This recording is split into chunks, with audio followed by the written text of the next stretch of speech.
Boa noite. Meu nome é Rafael Debona. Eu vou apresentar hoje o meu projeto de diplomação, que é uma estação meteorológica automática baseada em Raspberry Pi 4. O professor orientador foi o professor Dr. Ronaldo Hussmann.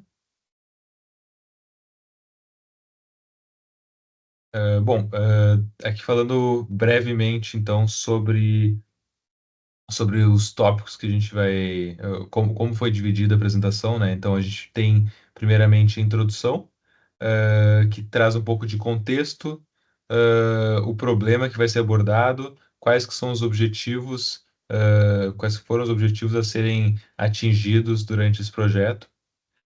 Revisão bibliográfica, que fundamenta a solução, né? Explica os conceitos, explica os conceitos matemáticos, explica também caracteriza o que é uma estação meteorológica. Além disso, a gente tem a metodologia, que são os conceitos e critérios que a gente definiu como sendo base para fazer o projeto. Então, é, o que que a gente definiu como sendo essencial, sendo o que a gente buscava para concluir o projeto. É, Depois disso vem a seção de materiais e métodos, que daí então é de fato o que que foi feito.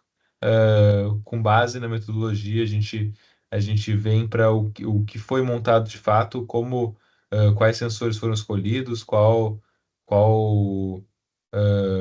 unidade de processamento escolhida.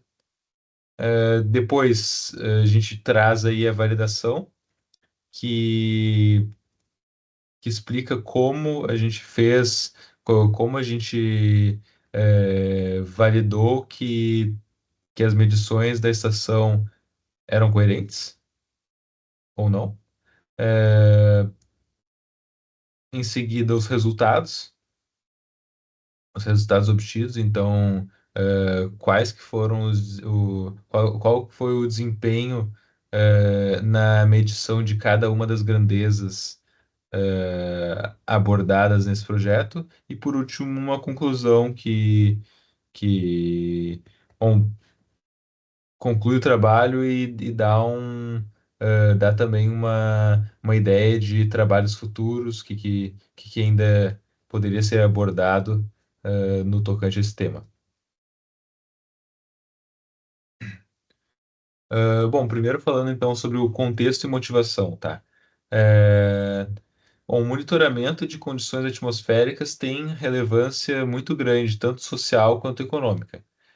E isso acontece porque ele, essas medições, essas condições, elas permeiam diversas áreas do nosso dia a dia, da nossa vida, ou influenciam pontos que são muito críticos para o funcionamento da nossa sociedade. Por exemplo, agricultura. A agricultura é muito sensível para vários tipos de eventos climáticos, várias eh, variações, variações extremas por exemplo, precipitação, temperatura, umidade. Tudo isso impacta grandemente a agricultura. Energia também, da mesma forma, é muito impactada por algumas das grandezas atmosféricas. Por exemplo, energia solar, energia fotovoltaica, né? Tem impacto muito grande da radiação solar. eh, energia, energia gerada a partir de hidrelétricas está totalmente ligada com os níveis de rios, níveis de chuva. Então, ter essa noção de ter esse dado de o quanto tá chovendo, ou o quanto vai chover, ou o quanto choveu nos últimos 2 meses, por exemplo. Isso é muito relevante. Ah, recursos hídricos, aí a gente vai até um pouco além só da geração de energia, mas também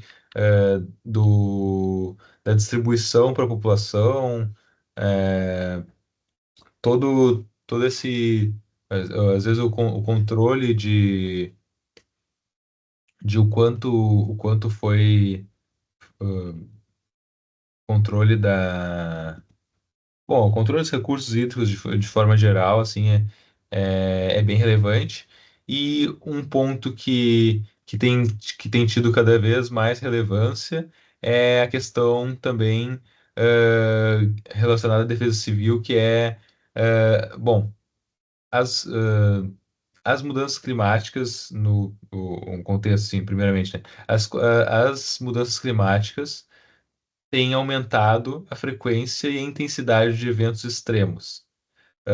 Eventos extremos sendo de chuvas muito fortes, temperaturas muito elevadas ou muito baixas, estiagem. Então, tudo isso tem aumentado em intensidade e em frequência.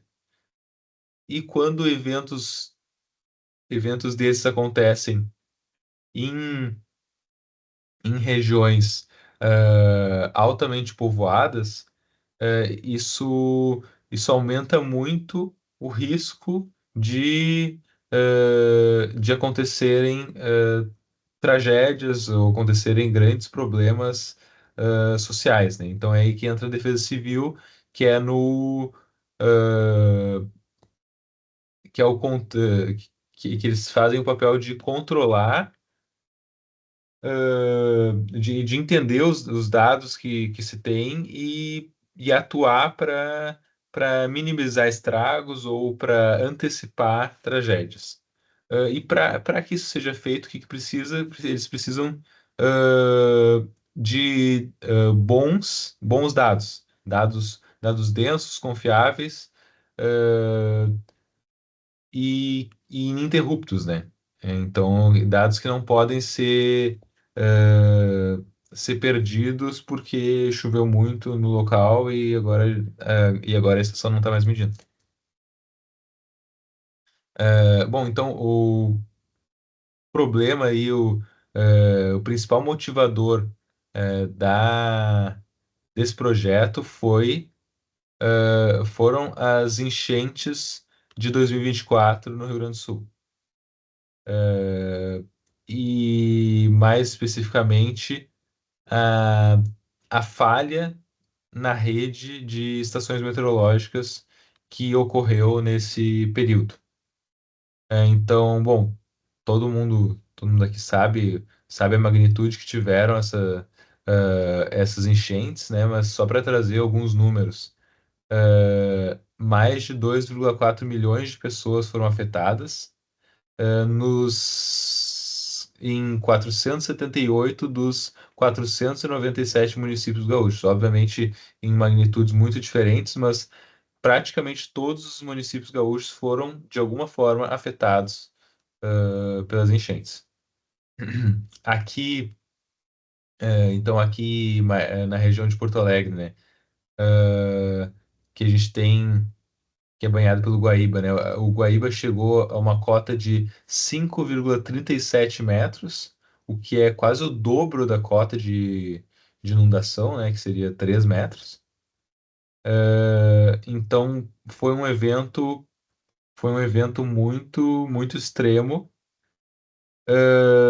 E o que aconteceu nesse meio tempo?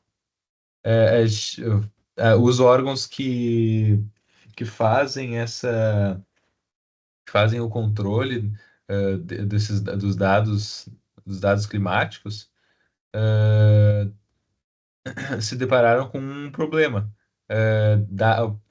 Das 732 estações automáticas que a gente tem no Rio Grande do Sul e parte de Santa Catarina, apenas 372, que é basicamente metade das estações, estavam de alguma forma operando.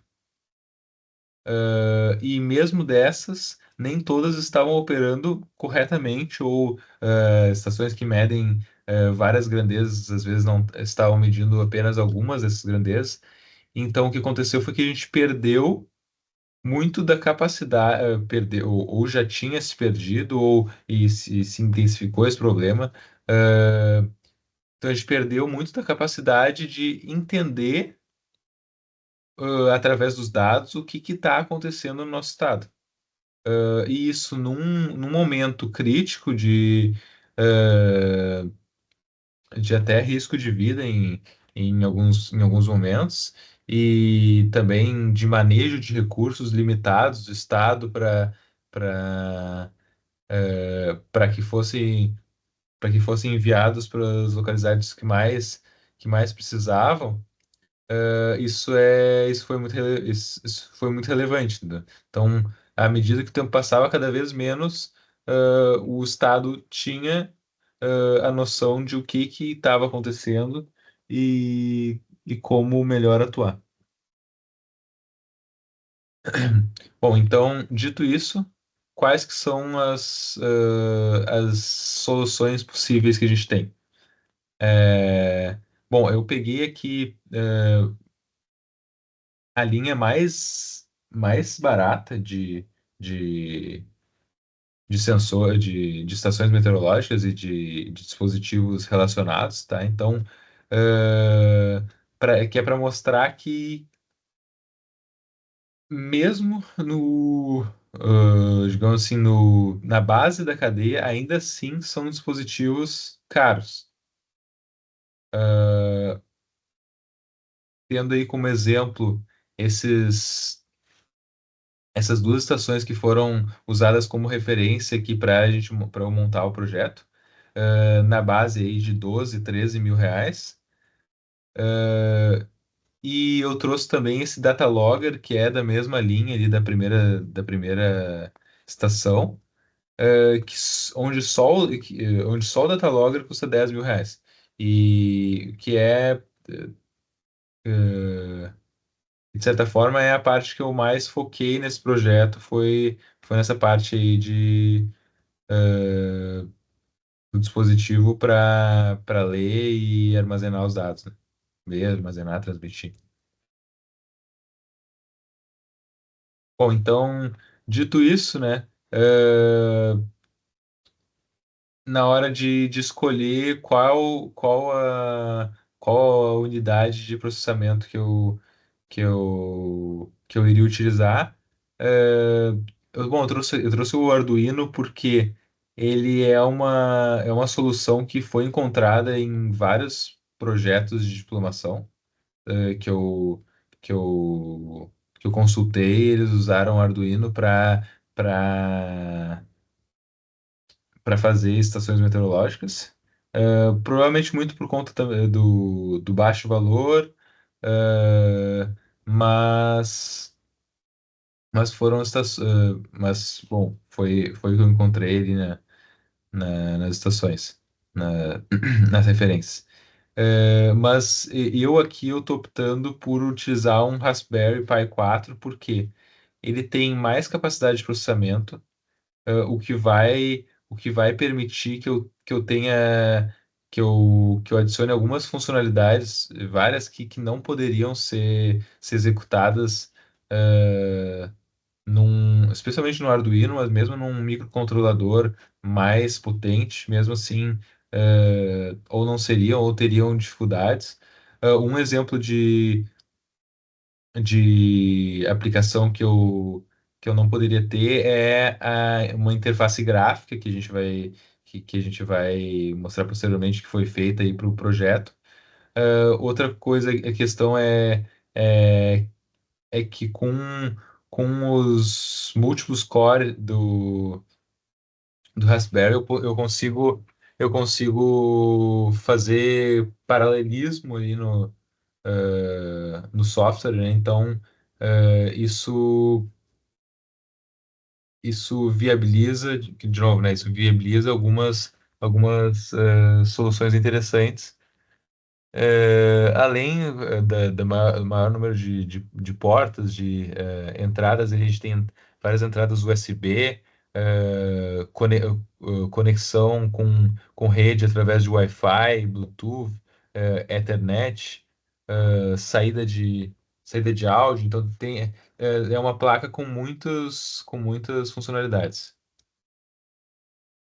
Então daí aqui falando do objetivo do trabalho, o objetivo é o seguinte, né? Então é desenvolver uma estação meteorológica automática de baixo custo baseada no Raspberry Pi 4, que realize localmente a aquisição dos dados, o processamento desses dados e o armazenamento e telemetria dos dados. Então a gente vai tanto enviar esses dados para o servidor, quanto armazenar eles localmente por um período determinado que a gente vai entrar em detalhes depois.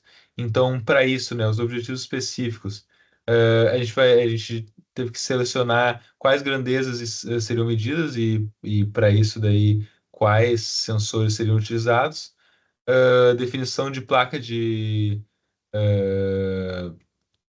aquisição de sinais, né, placa de conversor analógico digital, desenvolver um software em C embarcado, construir uma interface gráfica para fazer algumas configurações da estação e validar em campo contra estações oficiais. Bom, então, indo para a parte 2, revisão bibliográfica. Eh, Aqui um pouco da história, tá? As estações antigamente eram basicamente caixas com vários instrumentos dentro, então que precisavam de um operador. Por exemplo, ela ia captando a chuva, de tempos em tempos a pessoa tinha que ir ali para ver o quanto captou e ia fazer a média de quanto tinha na última vez que ele foi, agora para essa vez, e quanto que choveu, olhar termômetro, olhar barômetro, para ter essa medição naquele momento, né? Esse tipo de estação é caracterizada aí como uma estação convencional, é, que, que tem se tornado cada vez menos comum por conta das limitações de precisar que alguém vá precisar de um observador para ler esses dados, ler e anotar os dados, ou registrar de alguma outra forma. Ah, os instrumentos são simples, mas robustos. A principal questão aí é a baixa resolução temporal, né? Além de ser sujeita a erro humano. O outro tipo de estações são as estações automáticas, né? E as EMAs, que é hoje em dia am- o- a, a grande maioria das estações, que são sensores de saída elétrica, com uma unidade de aquisição, onde tu não precisa de um observador para ficar registrando esses dados. É, a contrapartida é que ela necessariamente exige energia, exige manutenção, e calibração.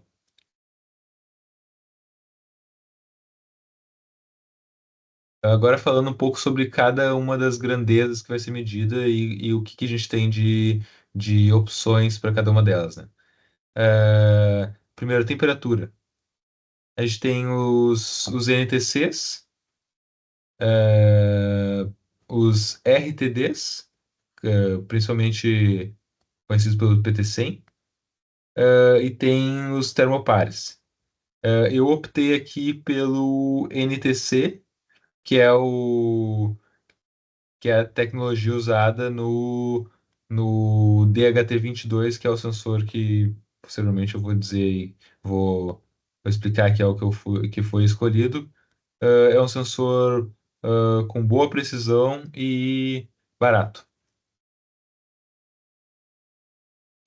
Medição da umidade relativa. Bom, a umidade relativa também é medida no mesmo sensor, né, o DHT. Ele é 22, ele faz a medição da temperatura e da umidade. E a umidade é feita através de um sensor capacitivo. Bom, eu estou falando um pouco agora sobre os sensores mais artesanais, digamos assim. O sensor de precipitação, o pluviômetro, né? Ele, ele funciona através de básculas. É um pluviômetro de básculas. Como é que isso funciona, né? É, é um dispositivo que tem uma báscula para cada lado, simétrica, de forma que a báscula que está para cima vai enchendo de água até que ela fique pesada o suficiente para tombar e esvaziar. No que ela vira e tomba, o, o ímã que tem no meio vai passar pelo sensor e vai dar um pulso. Esse pulso quer dizer que uma basculada ocorreu. E aí a gente já tem determinado quanto que é o volume de água de uma basculada. E através disso a gente faz um cálculo onde o volume de cada báscula vezes o número de vezes que a báscula oscilou, dividido pela área de captação, que é, que é a área do funil lá em cima do sensor, vai dar então a precipitação, que é, que é medida em milímetros, né?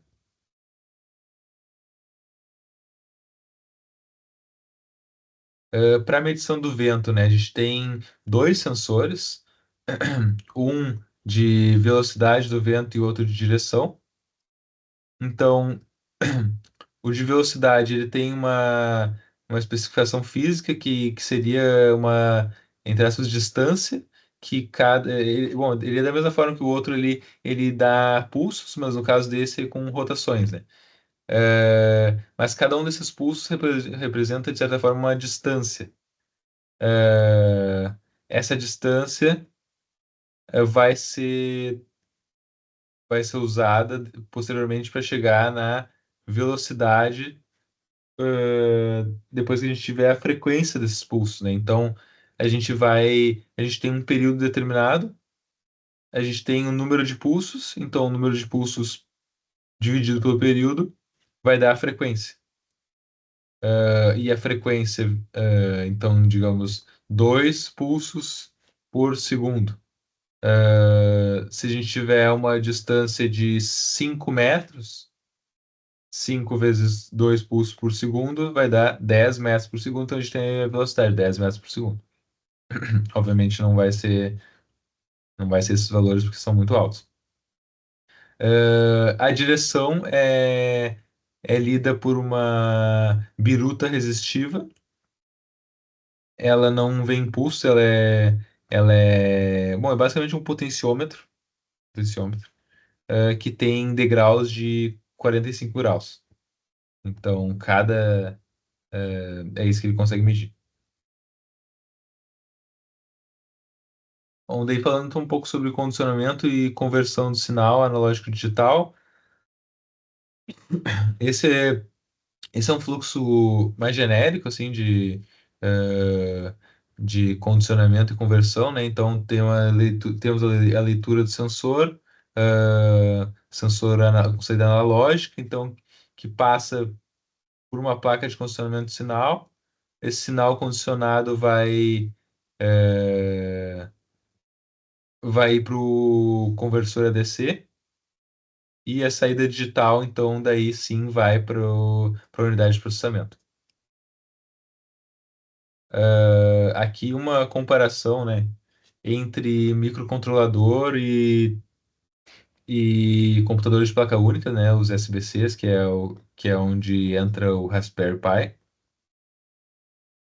Microcontroladores, então, eles têm um único núcleo de processamento, tem pouca memória RAM, Não tem sistema operacional.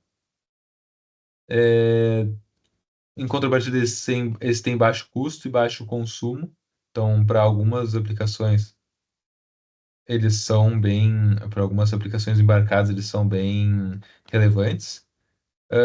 Mas os SBCs, eles têm, então, uma CPU multicore com sistema operacional, tem RAM e armazenamento amplos, além da conectividade integrada, né? E a possibilidade de edge computing, né? Que seria o processamento, seria, bom, basicamente a gente processar os dados lidos e adquiridos já na edge, né, na ponta ali, né, sem ter que enviar tudo para um centro, para daí processar esses dados, ver o que é relevante, o que não é, às vezes retornar para a ponta aí com alguma instrução.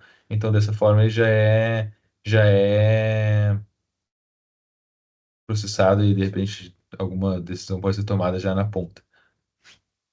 Mas, em compensação, tem maior custo e maior consumo também. Bom, aqui sobre, então, a transmissão dos dados, né? Ah, o meio de transmissão aí pode ser aí por cabo aí, Ethernet, ou sem fio com Wi-Fi, telefonia celular, satélite. E os protocolos aí de comunicação, de transmissão dos dados. A gente focou aqui no MQTT, porque, porque é um protocolo, são pacotes leves aí que são transmitidos. É, Ele opera aí com uma lógica de publisher subscriber que funciona bom, basicamente como na figura ali embaixo, né? A gente mediu a grandeza, ali no caso, sensor de temperatura ali ficaria junto o Raspberry. Então a gente tem aqui a medição na esquerda. Essa medição vai ser publicada num broker. eh, e esse broker vai daí transmitir esses valores aí, esses dados que foram publicados nele para quem for inscrito, né? Para quem assinar aquele tópico. Então daí isso permite que esses dados sejam acessados aí por diversos dispositivos. Bom, e quais são as redes oficiais de dados meteorológicos que a gente tem no Brasil?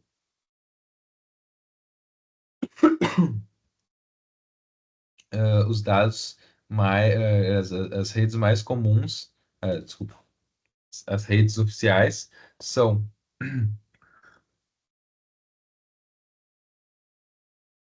o INMET, que não é a mais tradicional, é a rede, é o Instituto de Meteorologia brasileiro. Então, o INMET ele é bem amplo, mas em alguns pontos ele não é tão denso. Por exemplo, em Porto Alegre, eles têm duas estações meteorológicas, que não necessariamente medem todas as grandezas. A gente tem a ANA, que é a Agência Nacional das Águas, que foca muito nos recursos hídricos, né? Então, níveis de rios e chuva, basicamente. E por último, a gente tem o CEMADEM, que é, que é muito relacionado com a Defesa Civil, porque é o centro de monitoramento de desastres e o papel deles ali, então, é entender, antecipar desastres Bom, então assim, desculpa, é, como eles, o objetivo deles é, bom, alertas de desastres, né? Então, basicamente o foco é em como eventos meteorológicos podem impactar a sociedade, né? Então, as pessoas, por isso o CIMADEM foca muito em áreas densamente povoadas, áreas mais urbanas, e isso a gente consegue ver até pela disposição das estações deles, que são muito centralizados em áreas urbanas. De trabalhos correlatos, a gente tem a maioria, como eu mencionei antes, né, a maioria emprega Arduinos. Tem alguma coisa, eu encontrei alguma coisa ali de Raspberry Pi também. Ah,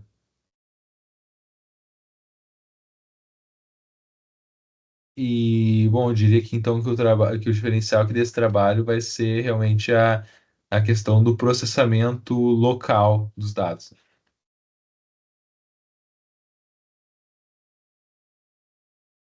Com a metodologia, aqui trazendo um pouco do fluxo do projeto, né? Então a gente tem o evento climático, que gera uma grandeza sem medida.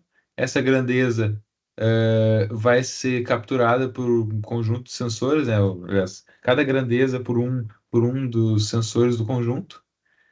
O sensor, quando com saída analógica, vai enviar o seu sinal para um conversor analógico digital que que vai posteriormente enviar para a unidade de processamento essa saída digital. Ou no caso dos sensores já digitais, né, já com saída digital, a relação já é direta já com a unidade de processamento. Ah, e aí a unidade de processamento vai,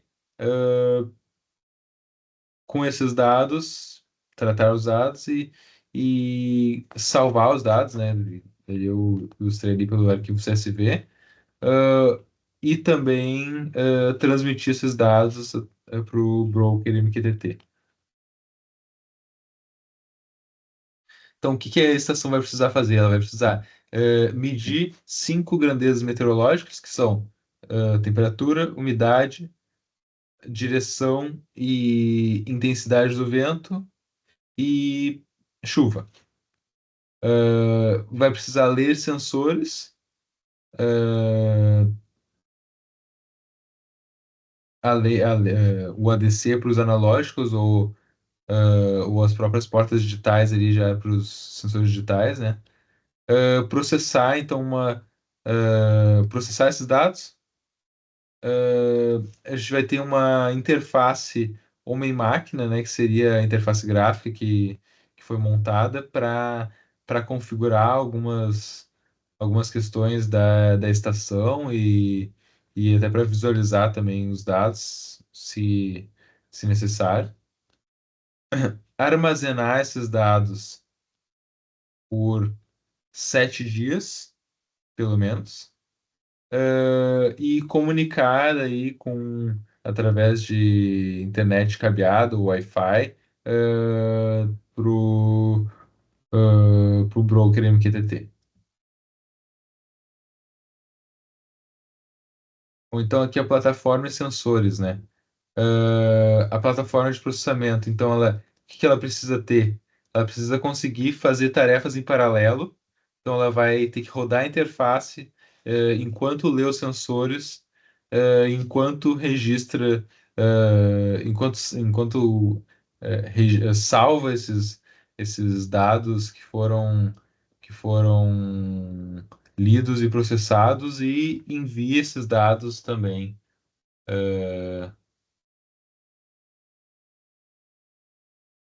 para a rede.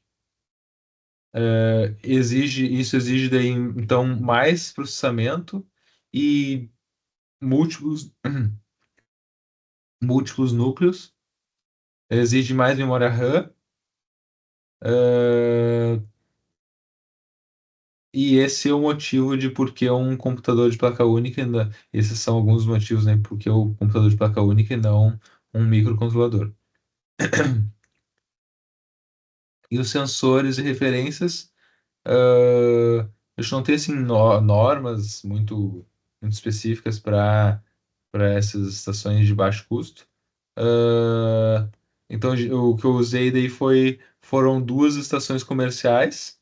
Uma delas até é uma das que estava lá na frente na introdução do trabalho, para caracterizar o que seria um range aceitável para cada grandeza. Então aqui estão as duas estações que eu usei, e quais que são as faixas para cada uma das grandezas de cada uma das estações, resolução.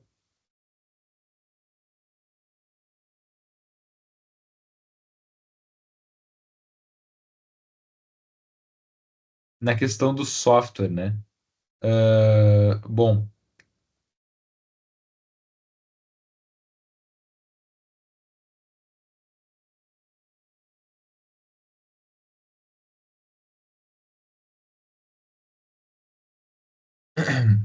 o software foi escolhido o Linux, porque ele é open source, ele tem muito material disponível, eh, é muito utilizado, em sistemas embarcados, é altamente customizável, então a gente consegue ativar ou desativar funções do sistema operacional, e isso faz com que isso é bem útil em alguns momentos, por exemplo, quando a gente quer focar em desempenho e, por exemplo, diminuir, diminuir o uso dele, né? Eh, A linguagem foi escolhida a linguagem tipo C, linguagem C, porque é mais próxima do hardware, é uma linguagem compilada. E para interface gráfica a gente usou o GTK, eh, porque, já é nativo do Linux, é leve, então casou bem nessa questão. E a estratégia de validação a gente então vai comparar com estações oficiais próximas. Métricas de erro, por grandeza, selecionar a referência mais próxima do protótipo.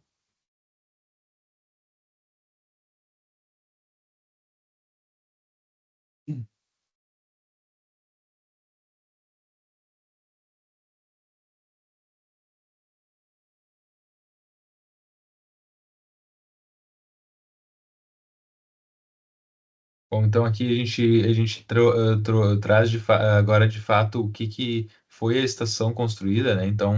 Ah, então quais são os sensores esses são os quatro sensores aí para as cinco grandezas medidas. A unidade de processamento, que é o Raspberry Pi, e para onde vai a informação que seria armazenamento, em arquivo CSV, transmissão dos dados em MQTT, e a interface gráfica que vai fazer a configuração aí da estação. Aqui a gente detalha um pouco então do Raspberry. Ele tem um processador ARM, 4 núcleos, 8 GB de RAM. Esse é o que eu estou usando. A placa o que foi usado como conversor analógico digital foi essa placa aí, esse STM32. Ele lê o sensor analógico, envia o valor para o Raspberry pela interface WART. Aqui um pouco sobre como deve ser instalada a estação, né? Questão de restrição de construções perto, altura dos sensores de vento, por exemplo. Aqui trazendo mais no detalhe, então, como que foi montada a interface gráfica, como que ficou, né, a interface gráfica. Então, a gente, primeiramente, tem uma tela de validação aí com login, para que só quem tenha acesso possa mexer mexer nas configurações e acessar os dados, né, da estação. A tela inicial, então, é uma tela de exibição das variáveis em tempo real, com a possibilidade daí de edição, da edição de alguns parâmetros, né? Então, por exemplo, na imagem 3 ali, a gente tem a configuração possível que seria a intensidade a intensidade do vento em quilômetros por hora e metros por segundo, e a direção do vento, que seria em graus, ou pontos cardeais, que seria norte, sul, noroeste. Além disso, né, a gente tem uma funcionalidade extra que não tem em. Na verdade, eu não vi em outra estação, que é a questão dos alertas, né? A própria estação já tem por configuração a definição de o que que são valores alarmantes, para que seja transmitido via MQTT ali uma mensagem de alerta. Então, a gente pode a gente pode, por exemplo, ali, temperatura, a gente pode configurar como acima de ou abaixo de, sei lá, 0 graus, 50 graus. Precipitação, a gente tem que escolher também o período, né? Então, por exemplo, 50 milímetros em uma hora, ou 200 milímetros em um dia.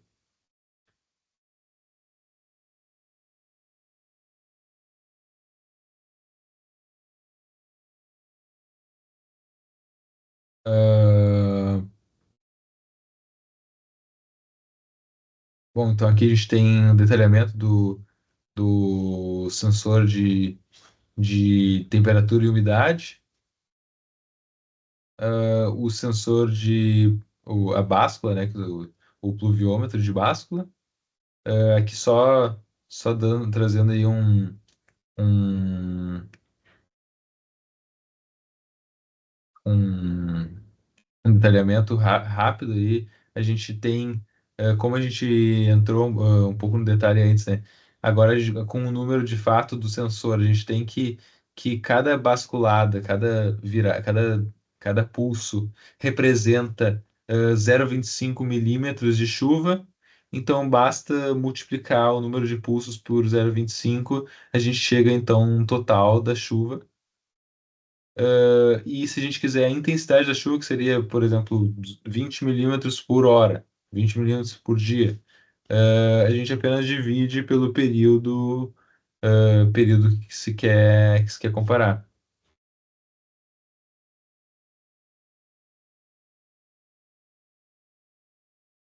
Bom, o anemômetro a gente já viu, né, como funciona antes. A validação foi feita, então, sem bancada, foi uma comparação nas condições reais de operação.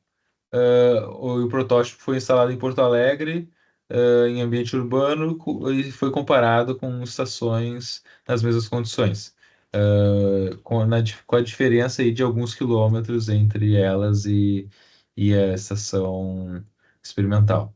Então aqui a gente traz um pouco a localização das estações, né? Tem a estação experimental que foi feita, a estação Jardim Botânico, isso do INMET, né? À esquerda, as duas estações do INMET. Mais tarde eu vou explicar por que que foi escolhida, foram escolhidas estações desses dois locais, essas duas fontes, na verdade. Então, Jardim Botânico e Belém Novo para o INMET, e para o CEMADEM foi pego Ípica, Partenon e Cidade Baixa. O período analisado foi de 28 a 29 de de junho, né? Então, 2 dias inteiros consecutivos. Como as medições geralmente são disponibilizadas em intervalos de 1 hora, então a gente teve aí 48 medições horárias. Um pouco das fórmulas foram utilizadas para calcular aí erro absoluto, erro médio, médio de período, chuva acumulada, só conceitos aí básicos, matemáticos. Ou então agora sobre os resultados, né? Ah, bom, temos aqui os resultados separados por grandezas. Na temperatura, a gente chegou aí com um erro médio de 1,2 graus abaixo da, da estação do Jardim Botânico. E esse, mas além dessa questão do valor do erro, né? Observando a curva, a gente observa que a curva ela foi muito próxima ali das estações, assim, ela seguiu, de certa forma, ela segue os movimentos das estações de referência. Então, ah, a conclusão que se tira disso é que talvez falte, o que pode faltar aqui, pode ter faltado aqui, é uma calibração do sensor para que ele, nessas mesmas condições, se aproxime mais dos valores de referência. A umidade relativa foi uma medição um pouco, teve resultados um pouco diferentes. É, Contra a estação de Jardim Botânico, que é a mais próxima, teve um, teve um erro em algumas horas. Teve um desvio em algumas horas bem relevante, até se aproximando em outras, mas que em geral foi bem diferente. E, eh, e, a, e a conclusão que se tira aqui é que talvez isso tenha alguma relação com o fato dessa estação estar dentro do Jardim Botânico, uma área muito arborizada e que isso pode, de alguma forma, interferir na questão da umidade do ar, talvez atrasando um pouco os movimentos as mudanças de umidade percentual ou algo do gênero. Bom, na velocidade do vento, né? A gente, a gente obteve resultados bem interessantes. Se a gente olhar eh, pela curva, pela forma da curva, a gente observa que a estação experimental ficou muito próxima da de Belém Novo, mas ao mesmo tempo em módulo e até a questão de um deslocamento no eixo Y, a gente vê que tem uma diferença relevante, né? Então, na mesma forma que o sensor lá que o sensor de temperatura, aqui nos dá nos indica que o sensor precisaria passar por uma calibração, receber aí um ganho, né, para atingir valores mais próximos da referência e até e até um certo deslocamento, porque tem momentos que ele bate zero e fica ali no zero por algum período, né? E na direita, então, eh, eh, a questão da direção do vento, né? Então, as medidas, a roda dos ventos relacionando as medidas das duas estações, né? A estação experimental e a estação Belém Novo. O motivo de ter escolhido essa rosa, esse gráfico mais angular, digamos assim, né? É, é porque a direção do vento é muito sensível e varia por muitos fatores diferentes. Então, distância do local, ah, horários, construções próximas, mesmo sendo em locais próximos, às vezes construções em volta aí mudam muito essa direção. Então, o objetivo foi, foi ver num jeito mais visual, tentar analisar de um jeito mais visual eh, se essas medições pareciam minimamente consistentes, assim. O que a gente pode tirar dali é que tem uma predominância no, aí digamos, numa direção sudoeste.